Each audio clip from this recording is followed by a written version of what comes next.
ఎన్నికల సమయంలోనే సర్వేలు జరుగుతూ ఉంటాయని మనందరికీ తెలిసిందే. కానీ ఎన్నికలు జరిగి ఏడాది మాత్రమే అవుతోంది ఏపీలో. కానీ ఇప్పుడు ఏపీలో ఎక్కడ చూసినా సర్వేల టాక్ వినిపిస్తోంది. నేతలు సర్వేలకు ఇస్తున్న ప్రాధాన్యత అంతా ఇంత కాదు.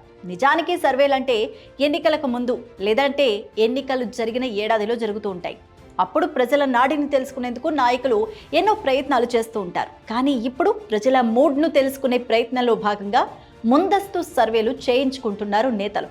అయితే ఎవరికి అనుకూలంగా ఉంటే వారితోనే సర్వేలు చేస్తూ ఉండడం కూడా ఇక్కడ విశేషంగా చెప్పాలి. ముందస్తు సర్వేలతో మేలు ఎంత అనే విషయానికి వస్తే ఈ ముందస్తు సర్వేలు అనేవి అంత ఆశాజనకంగా ఉండవు అనే చెప్పాలి. ఎందుకంటే సర్వేల్లో అనుకూలత కనిపిస్తోంది, కానీ చివరి నిమిషంలో ట్రెండ్ మారిపోతోంది. మొన్నటి ఎన్నికల్లో జరిగింది అదే. సంక్షేమ పథకాలు రాజకీయాలకు అతీతంగా అమలు చేయడంతో ప్రతి ఒక్కరూ లబ్ధి పొందారు.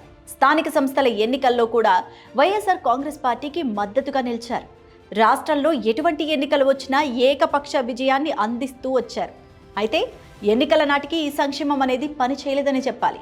ప్రభుత్వంపై వ్యతిరేకత స్పష్టమైంది. చివరకు బలమైన స్థానాల్లో కూడా వైఎస్ఆర్ కాంగ్రెస్ పార్టీ ఘోర పరాజయాన్ని చవి చూడాల్సి వచ్చింది. ఒక విధంగా చెప్పాలంటే ముందస్తు సర్వేలతో వైఎస్ఆర్ కాంగ్రెస్ పార్టీ నిలువున మునిగిపోయింది. అయినా సరే తెలుగునాట ఇప్పుడు సర్వేలకు విపరీతమైన గిరాకీ పెరిగింది. ముఖ్యంగా ప్రైవేట్ సర్వే సంస్థలకు అత్యంత ప్రాధాన్యత ఇస్తున్నాయి రాజకీయ పార్టీలు. కొందరు ఎమ్మెల్యేలైతే ఎంత ఖర్చైనా భరించేందుకు సిద్ధమైపోతున్నారు. తమ నియోజకవర్గాల్లో ప్రజలు తమ గురించి ఏమనుకుంటున్నారు, ఏం చేస్తే బాగుంటుంది అని అనుకుంటున్నారు అనే విషయాలపైన సర్వే చేయించుకోవడం మొదలుపెట్టారు. అయితే చాలా సర్వే సంస్థలు ఏపీలో ఎమ్మెల్యేల గ్రాఫ్ పడిపోతుందనే చెప్తున్నాయి. కానీ ప్రభుత్వంతో పాటు ప్రభుత్వ పెద్దల పనితీరు బాగుందని మాత్రం చెప్పుకొస్తున్నాయి. అదే సమయంలో సీఎం చంద్రబాబు సైతం వన్ టైం ఎమ్మెల్యేలుగా ఉండిపోవద్దని హెచ్చరికలు కూడా పంపుతున్నారు.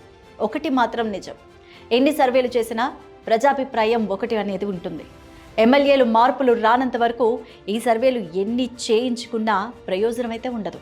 ప్రజలకు దగ్గరగా ప్రజలతో మమేకమయ్యే వారికి మాత్రమే ఛాన్స్ ఇస్తూ ఉంటారు ప్రజలు. ప్రజలతో మమేకమయ్యే అవకాశం ఎంతమందికి ఉంటుంది? వాస్తవానికి ఎన్నికలకు ఇంకా 4 ఏళ్ల వ్యవధి ఉంది. ప్రజలతో మమేకమై పనిచేసేందుకు చాలా సమయం ఉందని చెప్పాలి. అయితే సోషల్ మీడియాలో సర్వే ప్రకారం సంస్థలు హల్చల్ చేస్తున్నాయి.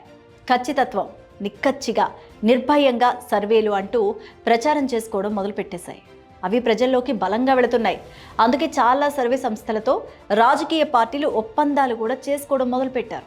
అయితే ఈ సర్వేలకు ఎంత పారదర్శకత ఉంది అంటే సమాధానం లేదు. కొన్ని సర్వే సంస్థలు అంచనాలు నిజమవుతున్నాయి, మరికొన్ని ఫెయిల్ అవుతున్నాయి. అయినా సరే ఈ సర్వేలు తెలుగునాట పెరుగుతూ ఉండడం ఆందోళన కలిగించే అంశం. అయితే రాజకీయ పార్టీలకు అనుకూలంగా ఈ సర్వే ఫలితాలు ఉండడంతో అంతటా అయోమయం, అనిశ్చితి నెలకొంది.